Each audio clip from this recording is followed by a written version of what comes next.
এই দুধ এমন একটা খাবার, এটা খেয়ে হজম করতে পারলে আজীবন বেঁচে যাবে। নিউট্রিশনের যে ইনগ্রেডিয়েন্টস আছে 6টা, পুষ্টি উপাদান 6টাই আছে দুধে। এজন্য আল্লাহ রাসূল সাল্লাল্লাহু আলাইহি ওয়াসাল্লাম দুধ বড্ড পছন্দ করতেন, আর বলতেন আলাইকুম বি আলবানিল বাকার, তোমরা গরুর দুধ খেও, ফা ইন্নাহা তুরাম্মু মিনাল আশজার, কেননা গরুর দুধ এটা ঘাস লতা পাতার নির্যাস। গরু কি খায়? ফাস্ট ফুড খায় না? গরু বার্গার খায় না? ফ্রেঞ্চ ফ্রাইজ খায় না? টিক্কা খায় না? চিকেন কাবাব? গরু কি খায়? এই ঘাস খাবেন, মানে শাকসবজি খাবেন। গরু ঘাস খায়, এজন্য গরুর পেট থেকে দুধ বের করে দেয় কে? আলাইকুম বি আলবানিল বাকার, তোমরা গরুর দুধ খেও।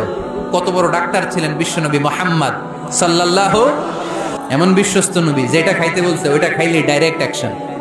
কালিজিরা খেতে বলতেন, মধু খেতে বলতেন, লাউ খেতেন। লাউ খেলে পেট যত ঠান্ডা থাকে, পৃথিবীর কোনো খাবার এত ঠান্ডা হয় না পেট, ঠিক কি না? এজন্য বিশ্বনবী বলছেন আলাইকুম বি আলবানিল বাকার, গরুর দুধ খাবা, ফা ইন্নাহা তুরাম্মু মিনাল আশজার, কেননা ঘাস পাতা খেয়ে গরুর ভেতরে আল্লাহ ঘাস পাতার মাধ্যমে দুধ বানায়। আবার বিশ্বনবী বললেন মেরাজের রাতে জিব্রাইল 3টা মগ এনে আমার হাতে দিয়েছিল। এক মগের মধ্যে ছিল পানি, আরেক মগের মধ্যে ছিল মদ, আরেকটা মগের মধ্যে ছিল দুধ। 3টা দিয়ে আমার টেস্টিং শুরু করে দিছে, টেস্টিং করতেছে। বিশ্বনবী ধরেন তো কোনটা ধরবেন? বিশ্বনবী দুধেরটা ধরলেন, কোন সুবহানাল্লাহ। সাইয়েদনা জিব্রাইল বললেন আখাসতাল ফিতরা, নবী আপনি যেমন ধরছেন তেমন, আপনি যেমন, আপনার স্বভাব যেমন, নিয়েছেনও তেমন। এজন্য দুধ খাবেন, বাচ্চাদেরকে দুধ খাওয়াবেন।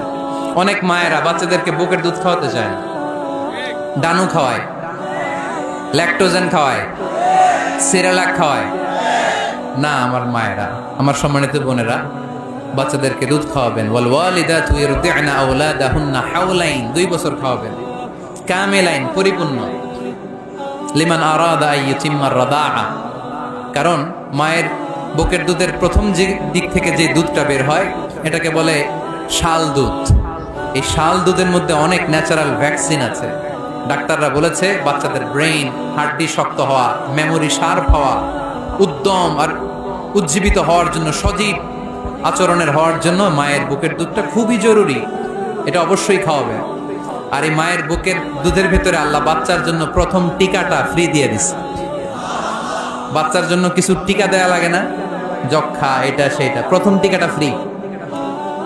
প্রথম টিকাটা আল্লাহ দিছে মায়ের বুকের দুধের ভিতরে। এজন্য নিজেরাও দুধ খাবো, বাচ্চাদেরকেও মায়ের বুকের দুধ খাওয়াইতে হবে, ঠিক কিনা? গরুর দুধের ভিতরে অনেক পুষ্টি আছে, হজম করতে পারলে অনেক পুষ্টি। আমরা যেন বেশি বেশি দুধ পান করি, আল্লাহ তুমি তৌফিক দান করো। তাহলে দুধের এই কথা কোরআনে যা আছে, সায়েন্স তাই বলছে। কোরআন বলছে 1500 বছর আগে, সায়েন্স এখন খালি ঘোষণা দিতেছে বাচ্চাদের দুধ খাওয়ান, গরুর দুধ খান, এটাতে উপকার আছে। তার মানে এই প্রাণীকুলের ব্যাপারে প্রাণীবিদ্যার যে তথ্য, কোরআন আর বিজ্ঞান মিল আছে না নাই? এরপরে কোরআন বলেছে মধু খাও, লিকাওমি ইয়াতাফাক্কারুন, চিন্তাশীলদের জন্য। এই মধুর মধ্যে আল্লাহ চিন্তা রেখে দিয়েছেন। আওহা রাব্বুকা ইলান নাহাল, আল্লাহ মধুরে মেসেজ পাঠাইছে। আমরা মোবাইলে কি পাঠাই? এই মেসেজ আমার মোবাইলে আসে, আমার বন্ধু আমারে পাঠাইলে আরেক জায়গায় যায়, শুধু আমিই জানবো। মৌমাছির আল্লাহ যেটা পাঠাইছে এটা মৌমাছি বুঝতে পেরেছে। আনিত্তাখিদি, আল্লাহ অর্ডার করার সময় নারী মৌমাছিকে বলেছে, এটা মুয়ান্নাসের সিগা। আপনারা যারা আরবি জানেন, আলেম ওলামা ইকরাম যারা এসেছেন তারা জানেন ইত্তাখিজ এটা মুযাক্কার, পুরুষের জন্য। ইত্তাখিদি মুয়ান্নাস, নারীদের জন্য। আল্লাহ মৌমাছিকে যখন বলেছেন মৌচাকের বাসা বাঁধো, তখন আল্লাহ পুরুষ মৌমাছিরে বলে নাই, বলছে নারী মৌমাছিকে। কোন মৌমাছিকে? কার্ল ভন ফ্রেশ নামে একজন অস্ট্রিয়ান বিজ্ঞানী, এই সায়েন্টিস্ট গবেষণা করে দেখেছে মৌচাকের বাসার মধ্যে পুরো মৌমাছির সব কার্যক্রমের প্রধান যে থাকে এটা পুরুষ মৌমাছি না, এটা নারী মৌমাছি। সুবহানাল্লাহ, এত আসতে। অস্ট্রিয়ান এই সায়েন্টিস্ট একটা বই লিখেছে, দ্য ডান্সিং বিজ, কিভাবে ফাসলুকি সুবুলা রব্বিকি যুলুলা।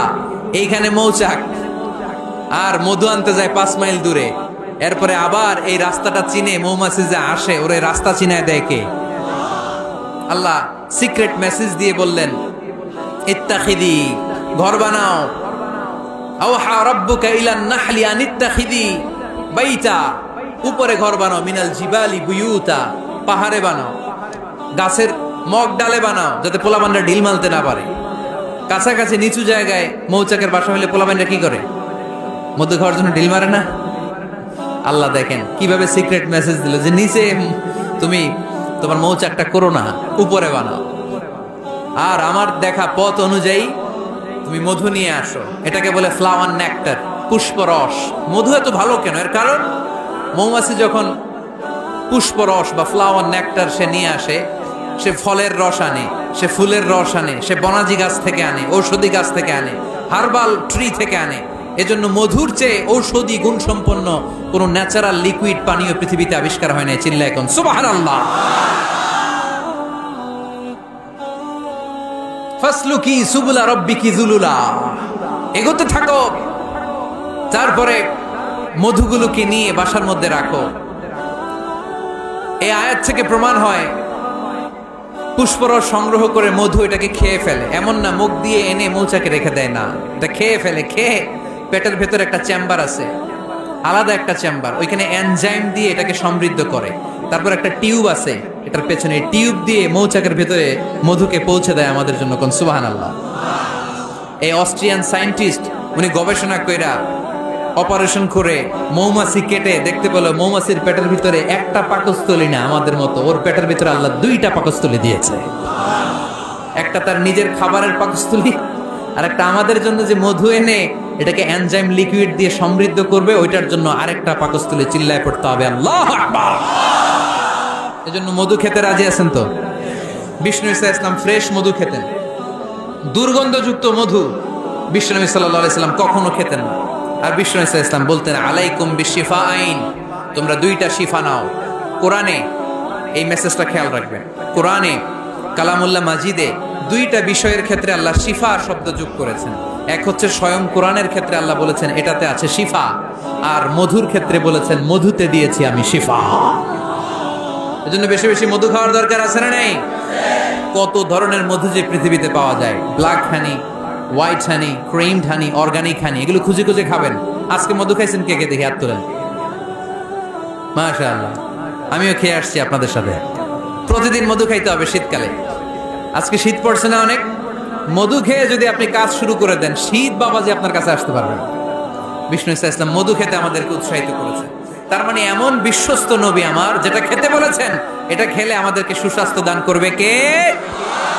আল্লাহ আমাদের সবাইকে কথাগুলো বোঝার ও আমল করার তৌফিক দান করুক। আমরা পড়ি আমিন।